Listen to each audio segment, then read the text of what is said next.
All right, guys, this video is a reshoot. I have lost all my planting videos that I did out here at the barn and in the main food plot.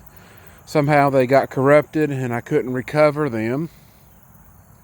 So this is why this video is going to be chopped up. So you're going to see this video first, which is the after fact that I have already sown this, and you can see it's coming up very nicely. The clover here was, already established. It wasn't too hard to keep it going, especially since this soil here is in better shape, although it's nowhere near perfect.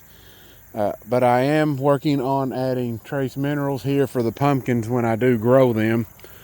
And this soil is what I'm striving for in my main food plot. I've got clover all in there. That ugly goose grass, I could took the bush hog and mowed the top of this off and cut it back if I need to. The standing stuff is chicory. It's already seeded out and I've let it go to seed.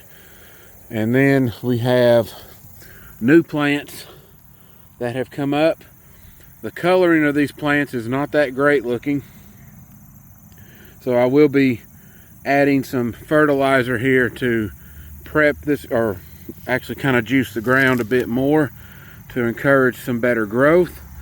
And I need to add some boron in here because there is a boron issue in this soil as well, although I don't think it's quite as bad as most of the farm. This soil, as far as the look and the color, let me find a good piece here I can use, is better than 90% of the farm. That is a very beautiful color. A lot of rotted material in here, and that's how I've built this soil up out here at the pumpkin patch. Although I did add 2 truckloads or 2 wagon loads of cow manure in here to darken it back up, and that's probably been 4 years ago. So I've been running with that ever since. But now I'm using fall blends to help further the soil here, and with better budgets I think this ground will get the same type of treatment, which means I'll get bigger pumpkins. But if you look at it this way, it's the same concept as the main food plots and the other food plots. Anytime I'm trying to do soil building, your plants are just going to get bigger. It's as simple as that, and that means your deer will follow that pattern. So that's why I'm working on this part of the ground, trying to whip it into better shape. The lower half is the weaker half. Not as much organic matter when you're down into here. I had enough to cover basically from right here up, and it was a thick layer. So now I'm using multiple species here to try to restore what I can, and then I will use trace minerals to revitalize the ground here and make it really pump with the best effort I can give it. Now, because this video is broken up and I lost my planting videos, the next video will be tilling in the main food plot up here, and then you will see the germination result attached to that. So this video is going to be a bit broken up, and I am sorry for that. Unfortunately, when you do all your planting, you can't go back and necessarily reshoot it unless I have to reseed something in there. I might do that. But this was sown at a heavy rate, just like any small plot. I applied probably at 50 pounds per acre sow rate in here. It's not a quarter acre. I'd say it's about 1/8 of an acre, if that. It's not that big of an area, but it is something that deer can stop, and they constantly go in and out of these areas here. And I will be trying to work on some maintenance over here, trying to clean that up a bit. So hang on tight for the other part of the videos. Again, I am sorry I could not show you that, but at least this part of the ground here is doing absolutely fantastic, other than a few little hiccups with some nutrients, which will be taken care of shortly. Hang on for part 2, and 3.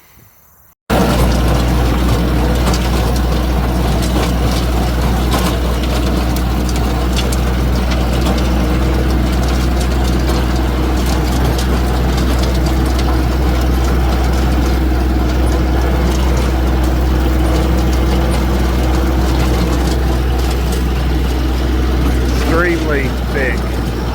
Vetch is over 5 feet deep in many places this year. Extreme improvements to the deer vetch.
All right, guys, today's video is basically a food plot update for the main plot. I've run out of time on a few things, so I had to go ahead and plant before the rain kicked in last week, and you can see the results of that. Absolute explosion, complete opposite of last year at this time. Last year it was nothing but a dust bowl right here. Deer vetch has responded, because I told you in the past video I don't want to kill all this stuff off, mainly up to 70%, which I think I have achieved that mark easily. And now what is alive is shooting up new tender sprouts. The deer are absolutely destroying this stuff now. Shattered records on deer vetch. I'm finding browse even all along this over here. It's functioning great now. Deer are figuring out that that's a good plant to eat. So I've got them on my camera now. I've got camera evidence of babies and does right here eating deer vetch. So the deer figured it out. I think next year you'll see an increase in the browse again. They may even attack it sooner than what they've been doing. Usually they've been waiting until August or September to finally figure this out. And now that they've seen it, they're getting used to it. Next year it could be June, or actually sometime in July maybe, or August when they start hitting this stuff. But at least I have a huge wave of sprouts coming up. This ain't even all of it that you're seeing. I still have clover coming up. It's a little bit slower to come up than some of the other species. The wheat, oats, and rye absolutely erupted out of here. I also, by the look of my hand and arm and clothes, I have scattered 44 pounds of trace mineral in this plot. I did not cover everything, so there's like a blank area right in here. This upper end right here didn't get any, so I'm trying to draw the deer down more this way so they're hidden until I can get some more trace minerals. So the food will taste better the further down they go. I applied it very heavily. This is its first time ever receiving trace minerals of this magnitude, and I will only continue to add to that now that my budget can allow for it. There's also signs basically from this corner up to the top that there is acidity in the soil. I used all the lime I had available and I come up short as far as what I truly needed, and that does explain some of the issues up at the top up here, because I've got sun hemp that's growing just as good as sun hemp down here in section 3, but the other plants tend to suffer and didn't get as healthy, grow as vigorous. So I will be doing soil tests to see how this ground has progressed, and I'm thinking sometime in February I'll probably try to do a soil test and see where I land. And I'm going to do it differently than what most people do. I'm actually breaking this off into sections, so I'm going to treat it just like each area is a different part of or a different food plot. And we're going to see, because that grows the best, and we'll see how that compares to, say, section 2 or section 1. Section 4 will be its own identity, and then we'll just go from there. Eventually, I think the goal here is to balance the bacteria, which I'm trying to do up here, and try to knock the pH level, well, actually raise the pH level probably in the low to mid 5s, somewhere into the 6s up here on this upper end. I think down here, you're probably sitting at around 6 to 6.2. We'll see how that pans out down there. But these tests are valuable information. I've been needing to do this update for a long time as far as testing. But at least the plot is up and going. I also applied manganese and sulfur in here at a good clip. I'd say I applied 15 pounds in this tilled up area. So that goes all the way back to where the tractor is setting. So 15 pounds of manganese and sulfur in here to really help this ground, and it goes actually into the deer vetch line right here. All right, guys, so that's all I've got. The soybean is Really, I think it's done growing. 99.9% of it is probably done. And I'm going to be dealing with whatever pods this managed to make. And the deer vetch is now seeding out, and it does regrow, because I walked right back there and found deer vetch growing with the cowpeas, and the cowpeas haven't choked it out yet. So that's a good sign that it can withstand cowpeas, because that's its main competitor as far as tonnage goes. All right, guys, I normally walk through here and show you this, but I'm trying to stay out so I don't crush any more plants. Pre-prep is so much easier on your food plot because you're not stomping these plants down when they're in this young stage applying fertilizer. Have a good one.